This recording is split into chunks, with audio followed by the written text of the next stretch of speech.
They told us we were invaded, conquered, civilized. But what if I told you that this entire story was crafted, not from truth but from strategy? Let's go deep, not just into history books, but into what was deliberately kept out of them. So here's how the story goes. Thousands of years ago, some tribes from somewhere near Kabul, or was it the Arctic? No, wait, Switzerland now? Anyway, they were goat herders, simple folks, tending sheep, horses, and camels. And then boom, they ride into India, defeat the native Dravidians, and civilize the subcontinent. But here's the kicker. These same illiterate nomads somehow composed the Vedas, a collection of over 193,000 Sanskrit words, perfectly structured, philosophically profound, and so linguistically advanced that even Germans used it to refine their own language. Wait a minute. Illiterate shepherds who didn't have a written script created this? Honestly, that sounds more like fantasy than history, if you ask me. Now let's step out of myths and into the mud, the kind that actually holds memory better than any book. Archaeologists have excavated over 1,000 sites across India, from Colonial in Tamil Nadu to Dariba in Rajasthan. So guess what they found? Advanced metallurgy, similar designs, a continuous culture, no burnt cities, no mass graves. No signs of violent invasion, just, evolution.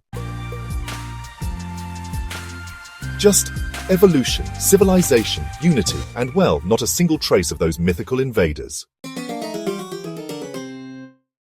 Now let's bust the biggest linguistic myth of them all. Aryan is not a race. The word Arya means noble. In the Ramayana, Sita called Rama Arya Putra, noble son. Mandodari, wife of Ravana, used the exact same term for her husband. Two rivals, two Aryas. So if both sides were Arya, who exactly was invading whom? Exactly. Now things get darker. Meet Max Müller. He was a German philologist funded by the British Empire. He was paid £5 per page to translate the Vedas. That was actually the highest payment of the time. But here's what he wrote to his wife in private. I am purposely distorting the Vedas, so that someday when Indians read my version, they will abandon their faith, and we can replace it with Christianity. This wasn't translation, it was honestly manipulation. A cultural landmine set to detonate across generations.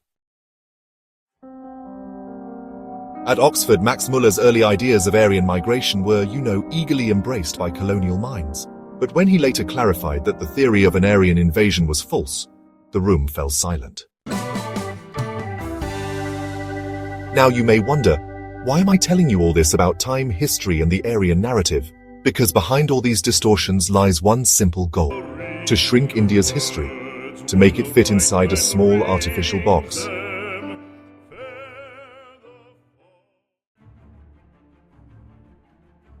Let's take the Bible's book of Genesis. Through genealogies and timelines, European scholars, most famously Archbishop James Ussher, calculated that the first humans, Adam and Eve, were created around 4004 BCE. That makes the biblical age of humanity about 6,000 years. Even in expanded genealogies counting 120 generations, that's only about 3,600 years. But here's the problem: Indian history. We actually have archaeological proof of civilization as far back as 8,250 BCE. And well, human remains found in Italy and near the Ural Mountains have been dated to 69,000 years ago. So here's the question: why did Western historians, date Indian history only after Adam and Eve? Because if Indian civilization existed before Genesis, then the whole story of original sin, well, it just collapses. No sin, no need for salvation. And honestly, the entire foundation of organized Christianity would be shaken. If there was no first man created around 4000 BCE and humanity had been thriving here for tens of thousands of years, then the foundational claim of original sin and really the entire necessity of certain religious doctrines would just be thrown into doubt.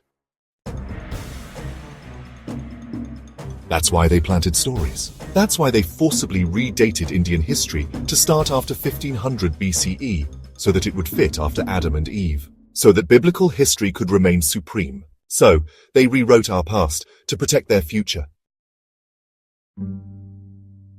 History can be rewritten in many ways, with the sword, with the pen, but honestly, one of the most dangerous tools is the calendar.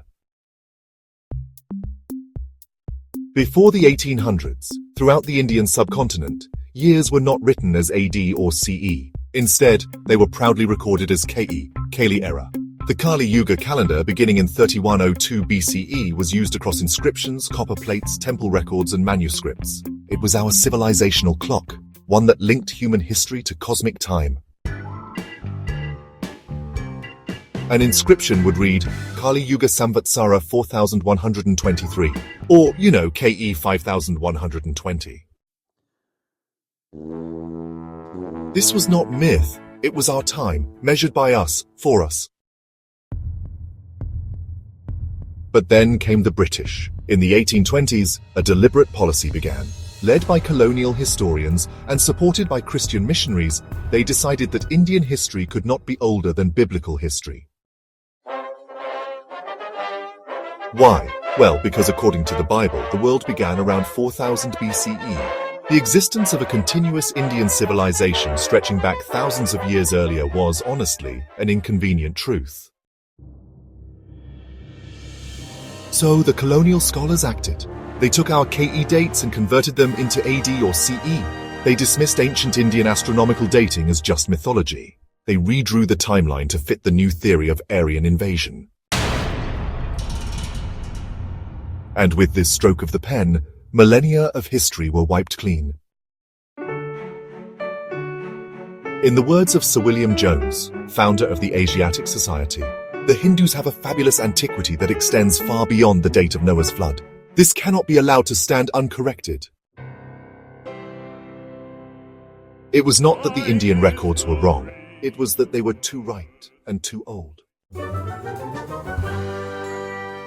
When you change the calendar, you change the story of a civilization.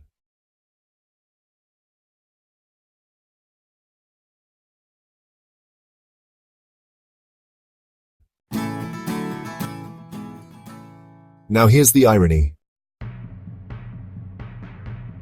The Aryan myth, born to divide India, was later used by Hitler to claim that Germans were the original Aryans. The result? World War II. And the worst casualties? The British, the very empire that invented the lie. That is called karma. They told us we were less, that we had no history, that we needed to be civilized. But the truth?